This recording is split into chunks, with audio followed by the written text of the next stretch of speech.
We tutuukidde ku ggwanika e Mulago nga waliwo abantu ababadde bazze okulaba oba baweebwa emirambo gy'abantu baabwe bateeketeeka okuziika. Kyokka abakola ku ggwanika babategeezezza nga bwe balina okusooka okukola endagabutonde, bwe batyo ne babalagirira Nsambya poliisi gyekolera omulimu guno. Bano bazambalidde ku mugongo ne bagenda Nsambya ku poliisi okugyibwako endagabutonde.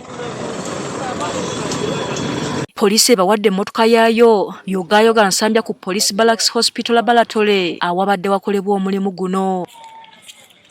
Newankubadde tetukkiriziddwa kuyingirayo, tusobodde okwogerako n'abamu ku bantu bano oluvannyuma lw'okukeberebwa. Tuzze okutuggyako omusaayi mulabye, then bagende bamakinge n'emibiri gy'abafudde balabe.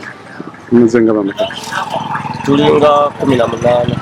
Noonya taata wange. Bamaze okunyiggyako omusaayi, so kati wano wondabira ndi mu kuddayo matugga ate ndeeta ebyo baŋŋambye okuteeka ematugga wa osiside.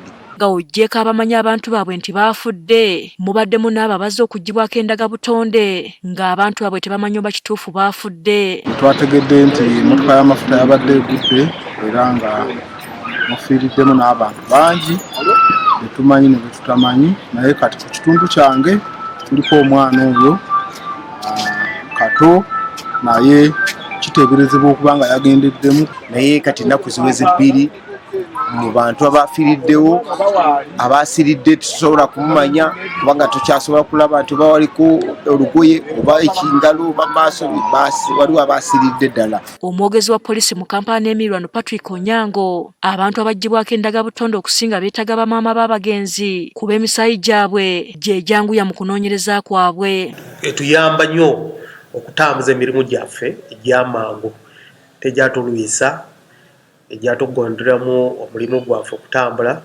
mbeera eyo singa abamaama be batandira nnyo okukola ki okujja tubaggyeko samples. Onyango agamba endagabutonde ziwedde, basuubira okufuna ebinaavaamu oluvannyuma lw'ennaku 3 okuva leero. Egenda kutwala wakati wa nnaku 3 ne 4. Awo tujja kumanya ebivudde ku test. Ani nannyini mulambo guno, awo tujja kukola ki?